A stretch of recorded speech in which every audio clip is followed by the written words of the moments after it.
Do you remember the moment you realized that the world had changed? Let me tell you a quick little story that has nothing and everything to do with the future of our world and how you fit into it.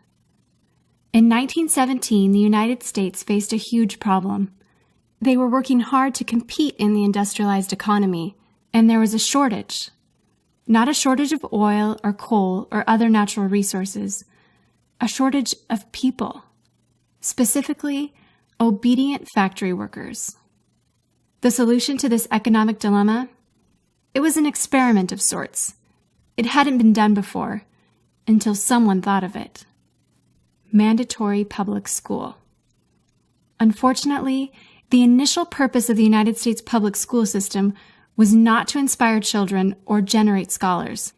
And it wasn't created for dreamers, people who color outside the lines, break the rules, and challenge the status quo. The public school system of the early 1900s was invented to create a nation full of adults who would obediently do their jobs in the factory assembly lines. Teaching kids to sit in straight rows and scheduling the entire day with the ringing of bells wasn't by chance. Punishing those who didn't conform was purposeful. These were the skills they would need to join the labor force. Intentional or not, this early method of turning dreamers into workers was an investment in the nation's economic future. And it worked. This then led to several generations of productive, fully employed workers. But it isn't working anymore. Why? Our economy has changed. We don't live in an industrialized economy anymore. We live in a connected economy. Right now, there are more users on Facebook than there were people on the planet 200 years ago. Technology has made it possible for us to connect with people, ideas, and information from anywhere in the world instantaneously. And as a result, our economies have expanded from localized towns and communities to the entire world. We have globalized trade in nearly every way. In the past, the obedient, do-what-you're-told without question people were rewarded for working hard and putting their dreams aside in order to toe the line. They were given well-paying jobs that led to long-term careers. They were guaranteed pensions, benefits, and the promise that they would always be taken care of. And they were. But that promise is gone for most of us today. Even if you have a white-collar job, the majority of white-collar workers are still working in a factory. Instead of operating a sewing machine or welding a widget, they now push pencils, type on keyboards, or process paperwork. It's still factory work because the entire focus of the day is spent on increasing productivity, which leaves little room for creativity, spontaneity, or individuality. The educated, hard-working masses are still doing what they're told, but they're no longer getting what they deserve. Even if you do everything you are told to do today, graduate from high school, go to college, get a degree, work hard in whatever job you can find, if you're lucky enough to find one, you're not guaranteed anything. Companies are being forced to change or die right now. Layoffs happen much more often than job openings appear, and the highest paying jobs are disappearing or heading overseas at an alarming rate. If you have a job where your boss tells you exactly what to do, he or she will always find someone cheaper than you to do it. Did you know that the average length of a job today is about 4.5 years? Contrast that to the 1960s when it was 40 years. The connected economy rewards a different group of people.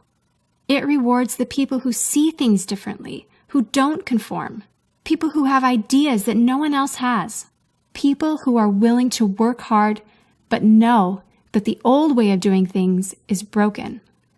The connected economy rewards you not for being a cog in the wheel of life, but for standing up and reaching out. The connected economy rewards the connectors. Whether it's connecting a person to a person, a business to a business to a product, or a product to a person, those who learn how to connect are the ones who will survive and excel in the connected economy. That is how the world has changed. It's not about to change. It already has. Things are different now, and they're not going back to the way they used to be. Look at Facebook. What's their product? It's you. Your network, your information, your ideas, they all have value. Does Facebook pay you for the money they make selling your information to advertisers? No. But we still use it because we have an innate desire to connect with people. In fact, neuroscientists have found that we are actually hardwired to connect with each other. Some people know how to leverage this innate ability in today's economy, but most don't. And because they don't know how to do it, most of them are paralyzed with fear, resisting the shift, despite clear indications telling them it's time to change. In 1917, a group of people performed an experiment that forever changed the way that we earned a living. The world today is facing another huge problem. We're facing a shortage of our own. Not a shortage of factory workers or consumers. The world has enough of those. We have a shortage today of dreamers and connectors. And so, we're holding our own little experiment. And you happen to be the subject of it.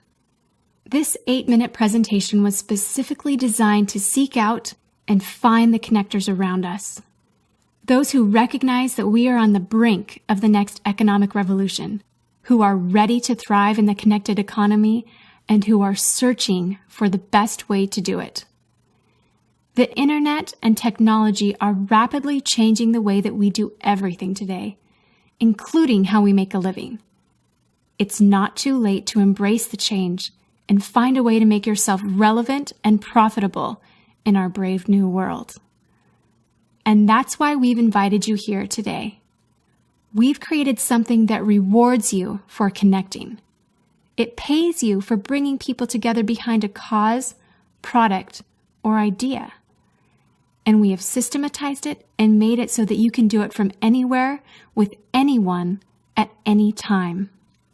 If you are passionate about helping people, if you are passionate about changing lives, if you want to position yourself to be a capitalizing force within the connected revolution instead of just a bystander, let's start now. Do you remember the moment you realized that the world had changed?